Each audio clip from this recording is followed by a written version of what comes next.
नमस्कार मित्रों।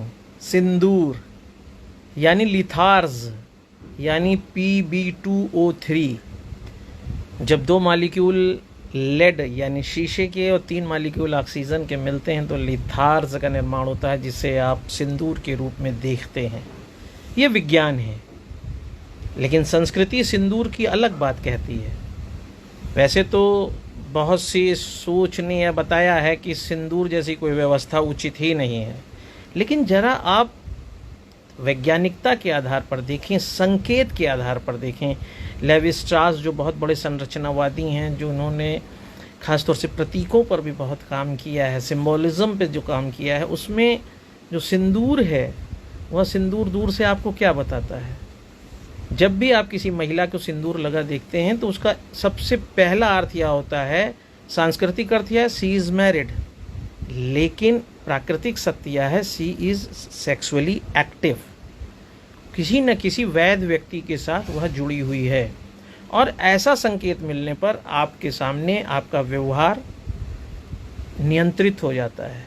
आपको यह समझ में आ जाता है कि वह महिला वास्तविकता के धरातल पर अगर गर्भ धारण करे है या गर्भ धारण करने के रास्ते पर जा रही है तो उसके लिए उसके साथ एक वैध व्यक्ति जुड़ा है, और इस तरह से समाज में उसके सम्मान की रक्षा होती है।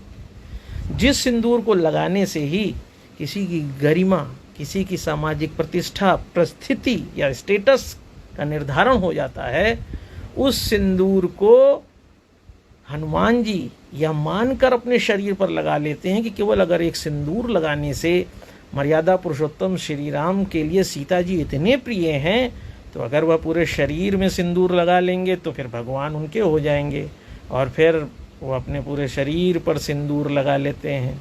और आप देखते हैं वह परंपरा आज तक चली आ रही है कि सिंदूर का लेपन करने से हम हनुमान जी को अपने बहुत करीब पाते हैं। लेकिन जब देश की प्रतिष्ठा की बात आती है, गरिमा की बात आती है, तो दुश्मनों को यह सिंदूर दूर से ही यह संकेत दे देता है कि तुम खतरे के सामने खड़े हो, तुम गरिमा के विरुद्ध खड़े हो, तुम समृद्धि के विरुद्ध खड़े हो, और इसका तुमको खामियाजा भुगतना होगा। रास्ते में रेड लाइट को देखकर आप ये जान जाते हैं कि अब आगे नहीं बढ़ना है, क्योंकि वह लाल बत्ती आपको रोक देती है, आपके व्यवहार को नियंत्रित करती है। ठीक इसी तरह से सिंदूर किसी के भी व्यवहार को नियंत्रित करता है, रोकता है, और किसी की गरिमा की स्थापना करता है। और इसी को समझ लेने का नाम है ऑपरेशन सिंदूर, जो शत्रुओं को संदेश देता है संभल जाओ, नहीं तो गरिमा के विरुद्ध तुम्हें सब कुछ भुगतना होगा।